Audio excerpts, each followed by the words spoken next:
It's now time for Caged Minds Fight Hour on ESPN Radio 1017 The Team with Micah Frankel, keeping you up to date with everything in the world of combat fighting. This is where combat sports lives. And now, here's Micah Frankel. We are just 2 weeks away from boxing back in Albuquerque Embassy Suites. Legacy Boxing Promotions. The legacy continues. 3 Caged Minds Fight Hour is now happy to welcome in Abraham Perez right here on ESPN Radio Albuquerque 1017 The Team. How you doing this morning, sir? Good. Thank you guys for having me. Man, always a pleasure to get a hold of you. When I can track you down. Yeah, really. Goodness. Yeah, it's been quite a bit of times where me and you have had like a hit or miss type situation.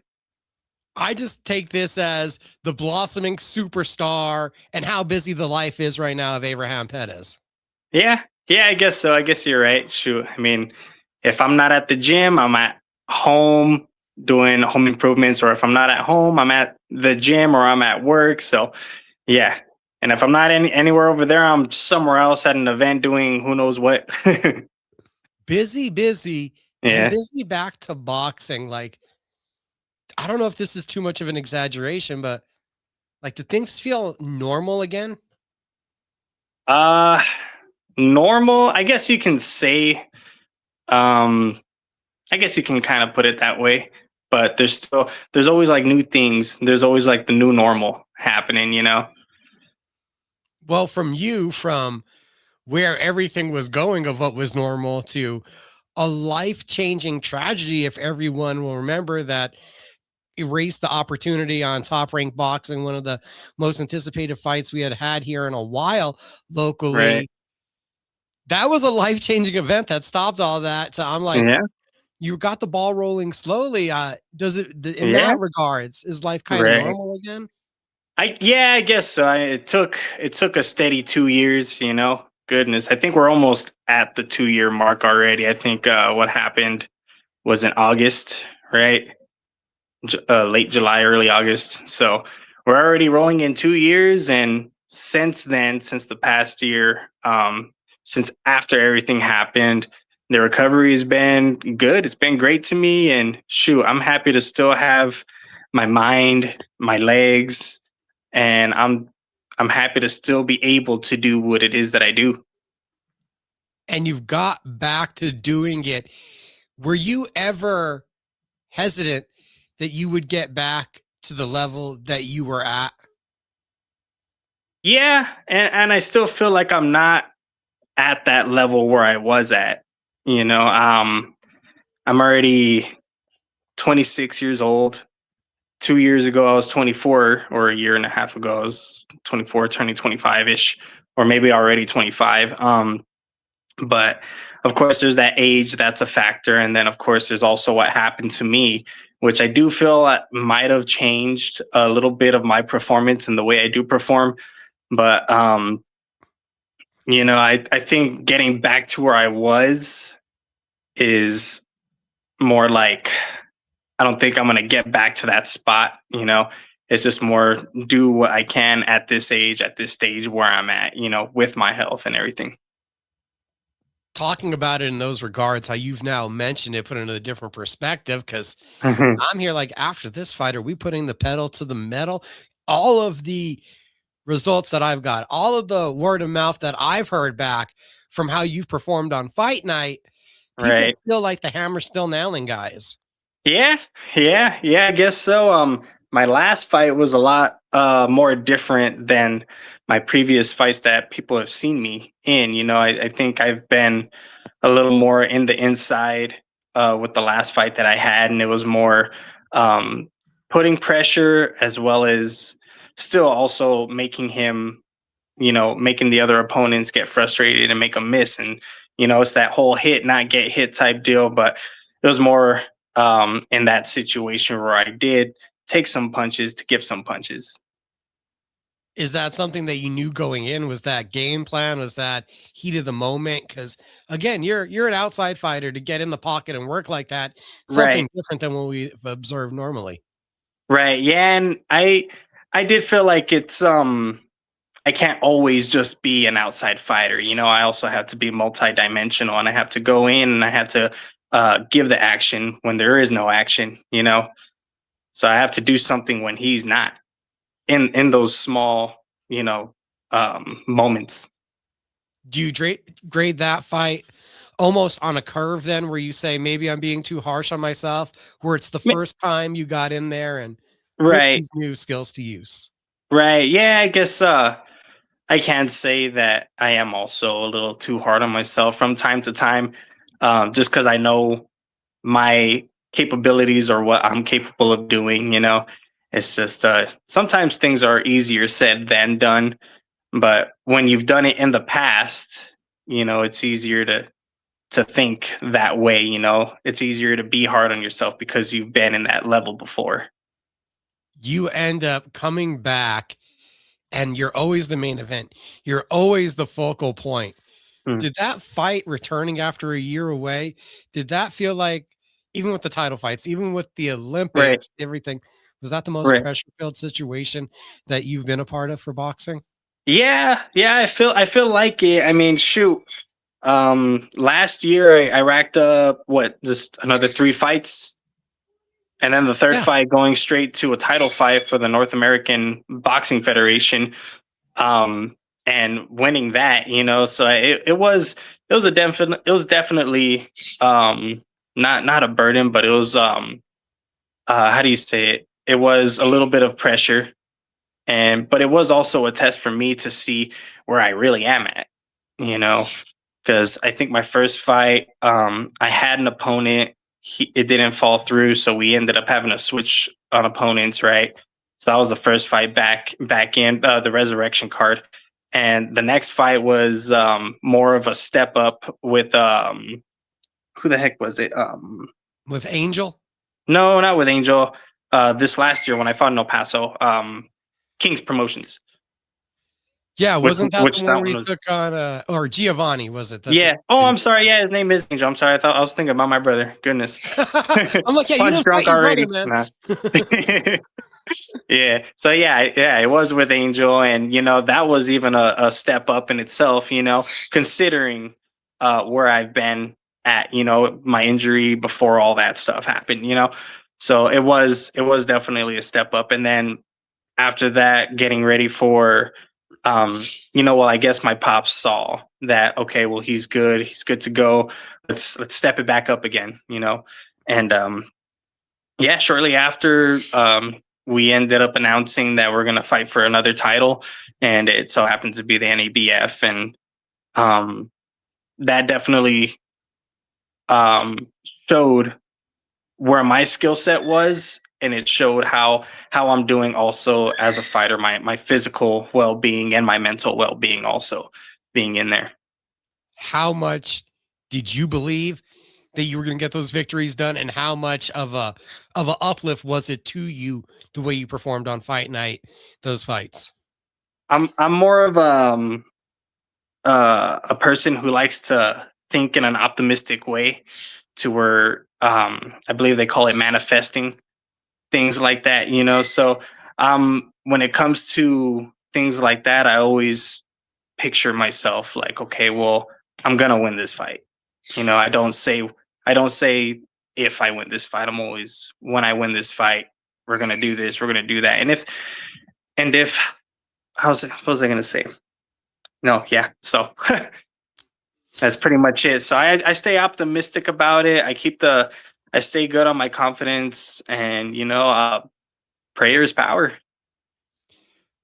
The headline that most grabbed my attention ahead of your last fight came from Albuquerque Journal's own Rick Wright. And it wasn't Yeah. even talking about boxing. It was Oh, talking about your personal life. I saw right. that making news. I almost felt like we went a little TMZ on you there. I know that Abraham's a personal guy. So Yeah. on that note, what was it like sitting down and having a conversation that was not about boxing, not about something that happened to you, but really getting to your home life? Right. It was pretty interesting because normally when I do get interviews or when I do get people that talk to me about, boxing, it's always just mainly about boxing, and what's next and what do you got going on, or how's camp and what have you been doing lately to prepare for this fight, what strategies and all that stuff. So whenever I got the call, we met in Old Town. We're in a nice little coffee shop in there, and um we sat down, we had our coffees, and when they start talking to me about like, well, how's everything going since everything happened, um, like how are you doing? I see that you found love, or things like that. It was different, but it was also cool to talk about something different. And that is something, well, not new because we were talking about the last fight, but you're in a full committed relationship. So life Right. has definitely progressed for you. Right. Yeah. And in that year and a half, it's definitely changed significantly, and I think it's changed for the better, because I also when I did wake up from what happened, I did realize that, boxing isn't going to be here forever. Because I did have to face that reality of what if like my um what if I woke up brain dead, or what if I woke up and they did have to amputate my legs or one of my legs? And that's a wrap. So I did have to face that reality of that what if situation. And what did you find in those moments? I found that, yeah, it doesn't last forever. Now, what I can do now, is I did get blessed and I am fortunate to step back in the ring and to do whatever I love, but it made me realize like, okay, well, if this wasn't a forever thing, I can be a coach, or, I can also live the life that I also want to live outside of boxing, because whenever I did, you know, kick the bucket, I, whenever I did, goodness, it was, sorry, it's not too hard to talk about, but it's like, you know, No, obviously yeah, this is a all emotional. right, yeah. Um, Goodness, I forgot where the hell I was even going with it. But whenever I did, all that stuff did happen, and I woke up. I did have those thoughts, like, well, um, it's not gonna last forever. I do have other things that I would have loved to do, you know. So if I had passed, the only thing that I would have been remembered for, in my opinion, from what I'm thinking, is this guy, amateur boxer. He did his accomplishments, and you know, um, and it was short lived, And of course, for my immediate family, it would have been something different. He was a good brother, he was a good son, or something like that, somewhere along those lines. At least I hope. But never the part that he was a loving husband or he was a loving father and he cared for other people. And so thinking about that, it just made me like it did open my mind in a sense. Oh, we definitely would have had a caring of other people. You're like the sweetest guy ever. Come on. Yeah, I'm like, that's the contrast of when you used to help all of us as the guys taking every one of their seats and taking the tickets. When Angel was right. starting his career, we're all like, yeah, he's a killer as an amateur, and you're like, I don't see it. I don't see it. He's so nice. So that Yeah. caring part would have been there. The part why I've never really asked you about the personal life is your earlier answer. I'm just at the gym. I'm just at work. Right, That's what you exactly. used to tell me. So And when I that's read the always what it was. and then Yeah. I read the article and it's like, where did Abraham meet a girl? Oh, he found a partner because she was at the gym. Okay, that makes a lot more Perfect. sense. That was the first meeting. Okay, now Yep. we got it. Yeah, yep. Yeah, so it's been great. It's been amazing during the time that I've been with my significant other. It's been awesome, and now we're expecting. So that's also very exciting. That's definitely a new chapter coming in. So a lot's changed, and I'm happy, she's happy, the family's happy. We're all excited just to, even welcome um a baby from me, you know, like everything's happening and it's going great, man. Dude, so yeah, life really is progressing. And at the same time, you're still back in boxing. And I know you still take this serious, but it Right. feels like you've really found that there's a lot more to life. Yeah. Yeah. Than just that. Cause definitely it comes and goes. And there's obviously going to be like memories of things that pop up every now and then, like on this day, 2019 or whatever, you know? So, I mean, but while that's in the history books, it's not going to physically last forever, you know? It's in the archives. And now that we need to get back to boxing at some point because Yeah. Esnith Domingo deserves the respect. 22-4. He has been in some tough positions already. Right. You bring the guy in from the Philippines. Right. What intrigues you about this matchup? Well, definitely if someone's coming from the Philippines or from any other part of the world to the United States to come to fight, you know that they're coming to bring it, you know. So it's very intriguing. And for me, like I said, I always like a step up. So 22-4, that doesn't sound too bad at all. You know. Um it's very like I'm ready for it. Like I'm ready to bring on the challenge. I'm ready to welcome it, you know, and you know, I could just thank him for stepping up and, you know, wanting to fight.